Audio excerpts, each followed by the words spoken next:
Hello everybody. I'm joining you here today with Abel, a half sorry dog, half good dog. Well, we've been cleaning up today.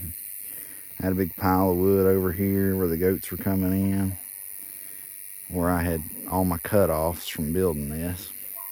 It took me a week, well, 9 days, minus a day, for rest and relaxation and taking the wife out on a date. But took a week off of work, which works out to, if you're working a 5-day week, you got the 2 weekends encapsulating either end of it.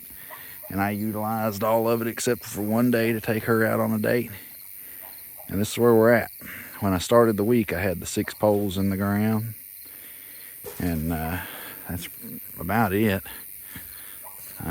We've got a loft being built up there. So got a loft,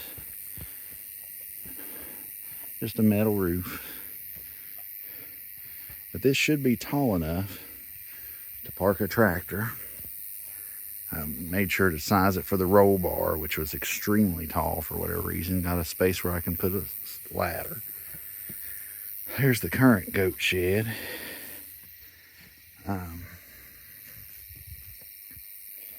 As you can tell, just did a 1-pitch roof.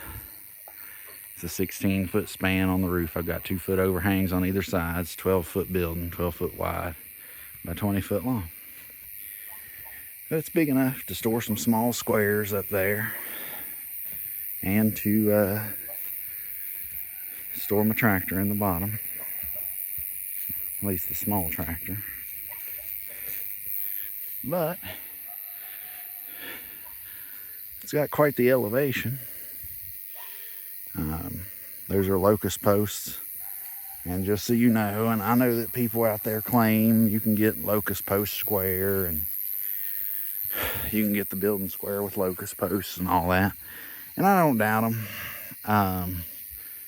I've built close to square buildings with locust posts, but I'll tell you, this one closest to us in the front corner here, that one, as it got taller, it leaned over to this side some. So it kind of goes up and then over.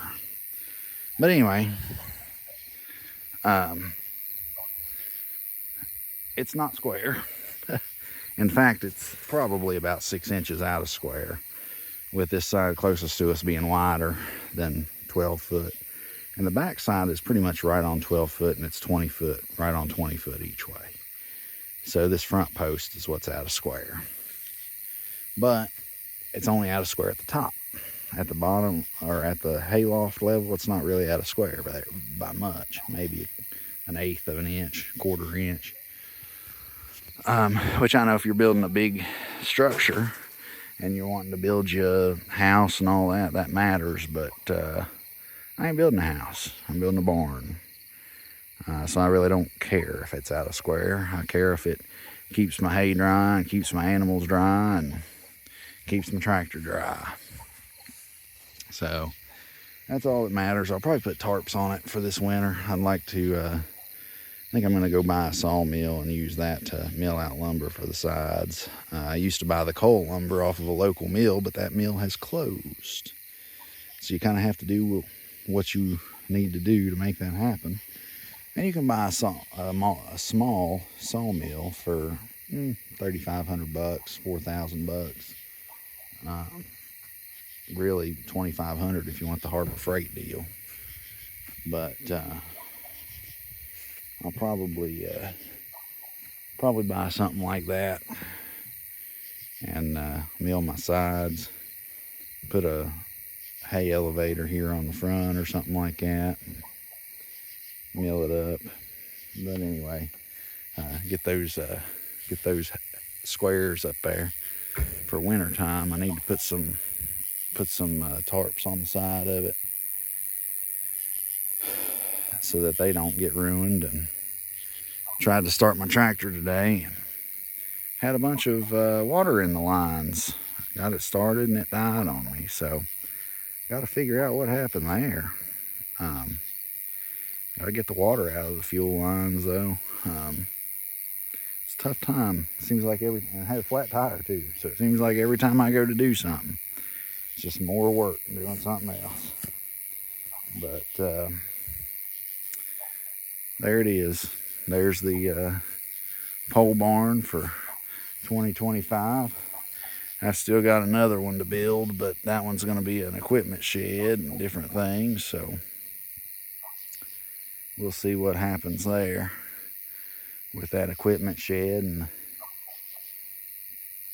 it needs to be all on one level though. I don't think I'm building any more 2-level buildings, but the way this hill was, you really didn't have much of a choice. You needed to build a 2-level building if you wanted that much space.